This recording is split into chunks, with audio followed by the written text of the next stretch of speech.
कहानी शुरू होती है एक मेडिकल शॉप के मामूली डिलीवरी बॉय लकी से, जो दिखने में जितना सीधा उतना ही रहस्यमय था। कॉलेज का सबसे गरीब लड़का, लेकिन टैलेंट ऐसा कि पूरे कॉलेज में चर्चे थे। स्मार्ट, हैंडसम, लेकिन शांत।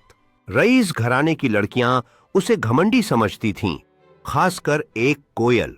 एक दिन कोयल 5 स्टार होटल में अपनी फ्रेंड की बर्थडे पार्टी अटेंड करने जाती है, लेकिन उसे क्या पता था कि वहां उसे लकी दिखेगा। उसे देखकर उसका पारा चढ़ जाता है। वो गुस्से में अपनी फ्रेंड से कहती है, मैं किसी भिखारी के साथ पार्टी में दिखकर अपनी इज्जत नहीं गंवाऊंगी। और वो जाने ही वाली थी कि तभी धड़ाम, होटल के गेट पर कुछ बिगड़ैल लड़के जो नशे में थे, कोयल के साथ छेड़खानी करने लगते हैं। उनमें से एक था लोकल एमएलए का बेटा। तभी भीड़ में से कोई आता है और बिना कुछ कहे एमएलए के बेटे की नाक पर घूंसा मारता है। वो और कोई नहीं लकी था।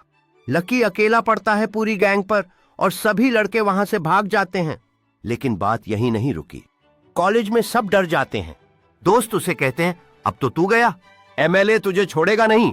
फैसला होता है कि लकी को एमएलए के घर माफी मांगने जाना होगा।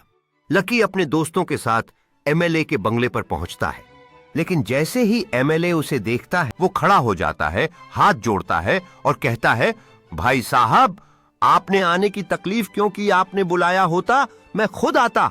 सन्नाटा छा जाता है। कोयल भी सब देखकर दंग रह जाती है। अब उसके मन में सवाल उठता है, आखिर लकी है कौन?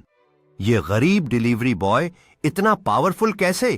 क्या लकी असल में कोई बड़ा आदमी है? क्या वो अपनी असली पहचान छुपा रहा है? और अब सबसे बड़ा सवाल, क्या कोयल का दिल अब लकी की तरफ झुकेगा? लकी वहीं पर ठहर जाता है। उसकी आंखों में विश्वास का कोई चिन्ह नहीं, जबकि एमएलए की टीम पीछे मरमर्स करती है, उससे अचरज भरे नजरें मिलाती है। कोयल दूर से ध्यान से देख रही है।